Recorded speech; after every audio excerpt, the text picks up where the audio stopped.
কি আসলে আপনাদের এই দাবি দেওয়া বাস্তবায়ন হলে শিক্ষার মান কতটুকু উন্নতি হবে বলে মনে করছেন? আমি মনে করি যদি পুরো শিক্ষা ব্যবস্থাকে একটা বিল্ডিং এর সাথে তুলনা করা হয় তাহলে প্রাইমারি শিক্ষা ব্যবস্থা হবে বিল্ডিংটার ফাউন্ডেশন।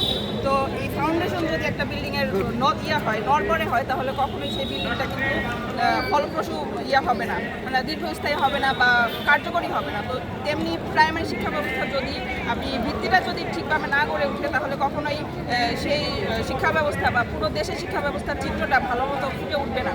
তো আমি যদি একটা দেশের সামগ্রিক শিক্ষা ব্যবস্থার উন্নতি চাই তবে অবশ্যই প্রাথমিক শিক্ষার দিকে আগে আমাকে নজর দিতে হবে এবং এই শিক্ষা ব্যবস্থার উন্নয়ন করতে হবে। আর বর্তমানে আমরা দেখতে পাই যে যেহেতু প্রাইমারি শিক্ষা ব্যবস্থার সর্বশেষ যে হচ্ছে নিয়োগে কিন্তু সর্বশেষ নিয়োগে কিন্তু সর্বনিম্ন যোগ্যতা হচ্ছে সম্মান পাস।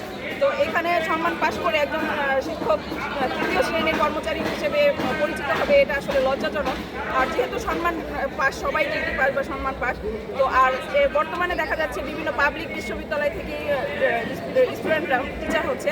তো এদেরকে যদি ধরে রাখতে হয়, এই মেধাবী শিক্ষকদের ধরে রাখতে হয় এই ক্ষেত্রে, তাহলে অবশ্যই এদেরকে 10ম গ্রেড দিতে হবে। আর যেহেতু এটা ব্লক পোস্ট, আমরা অনেক সেক্টরেই দেখতে পাই যে 17, 18 বা 16তম গ্রেডে জয়েন করে তারা একটা পর্যায়ে পদোন্নতির মাধ্যমে ফার্স্ট ক্লাস পর্যায়ে চলে আসে, 9ম গ্রেডে চলে আসে, কিন্তু আমাদের কিন্তু কোনো উন্নতি নেই।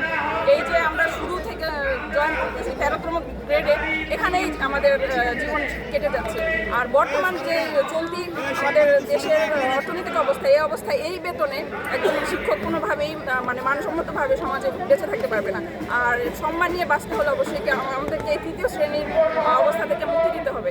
আর 10ম গ্রেড অবশ্যই আমাদের প্রাণের দাবি, এটা।